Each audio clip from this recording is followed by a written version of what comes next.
more on all this, I want to bring in Congressman John Moolenaar of Michigan, chair of the China Select Committee, and Representative Raja Krishnamoorthi of Illinois. Good morning to both of you. Congressman, I'm curious how much you think that the move by the Biden administration is political in terms of how he's competing right now with former President Trump in terms of this election versus strategic.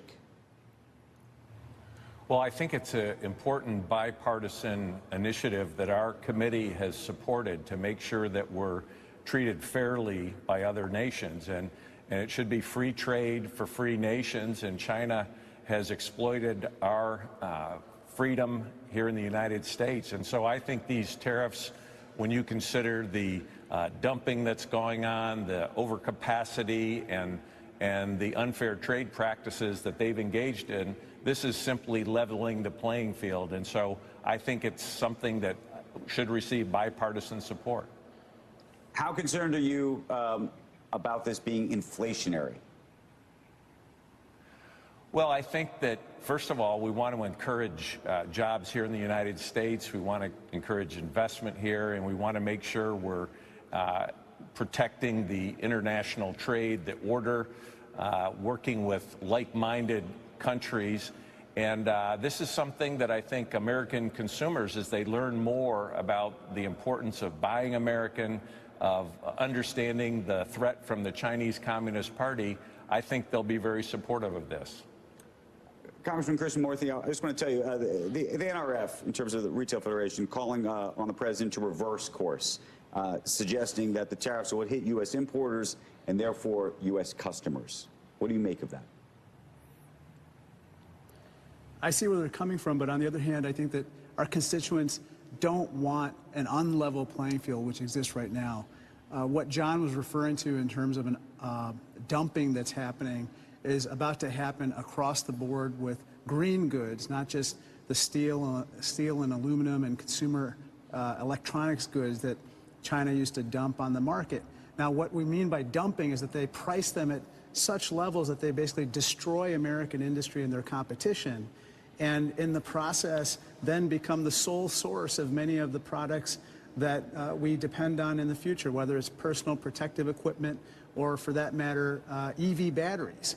And so we want to make sure that even as we trade with them, that we protect American industry, and I think Americans generally are willing to pay a little bit more to make sure that's the case. All right.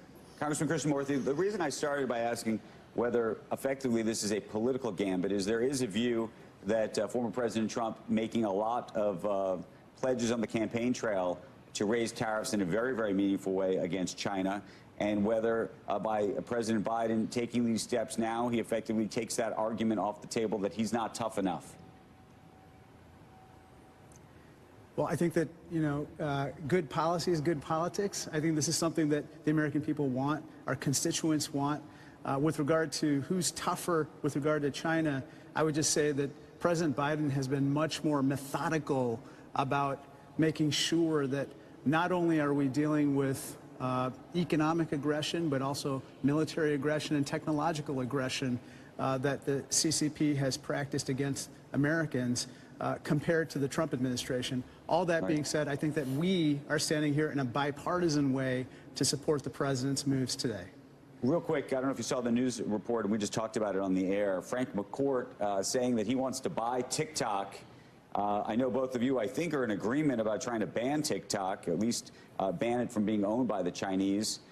Do you think he has a chance of buying it, given that it sounds like ByteDance, the parent company, has no interest in selling TikTok and may very well just want to shut it down? I was just going to say, we don't want to see TikTok go away. We just don't want it under the control of the Chinese Communist Party.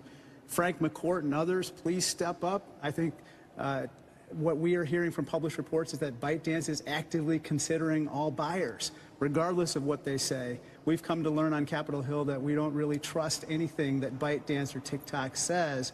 We look at what they do. And so I encourage everybody to step up and make your bids for TikTok. Congressman Moolenaar, we're talking bipartisan. there are times when tariffs are rejected out of hand bipartisanly as well. And it's weird you're kind of signing on to this. The Journal has a piece today that these tariffs, they didn't like the Trump tariffs either, but these tariffs are certain to disrupt supply chains, raise costs for U.S. consumers and businesses, unlikely to change China policies and invite retaliation against U.S. goods. And also, if Trump were to be elected, he'll just see them and raise them. And what we really need, this is just bad policy, the rush to the green transition being compounded by more bad policy. And the Journal says what we really need is innovation, lower taxes, less regulation, and trade alliances. At the whole, this is just going down the rabbit hole the wrong way. Well, I agree that we need more innovation, more trade relationships with other nations, but when you realize that China is taking advantage of American auto industry, all these different technologies. Just for one example, BYD, a Chinese automaker, the cost of that EV would be $10,000. The cheapest EV in the United States is $30,000. It's not because it's a better product or that they're more efficient. It's because they are vastly subsidizing this product in an unfair way. And so it puts our industries at a competitive disadvantage. So if they were to change their practices, yeah, we're subsidizing it. We're subsidizing them too, and we're trying to put, you know, you can lead a horse to water, but people don't want these things right now. And President Biden has made certain goals and commitments to get to a place where we're not going to get there. And this is just like scrambling because, you know, he needs Michigan, and the jobs for EVs are not coming in Michigan right now, and it's hurting the legacy automakers. Well, I agree with you that the subsidies, you know, trying to control the market through government action is a mistake, and trying to force consumers to buy something they don't want is a mistake. But the reality of this unfair competition needs to be addressed, and simply standing by idly is not acceptable. Okay. Sorry to pick on you. I could have picked on the Democrat, but I figure, you know, this is like a Faustian deal. Did you feel left out, Krishna? I'm sorry.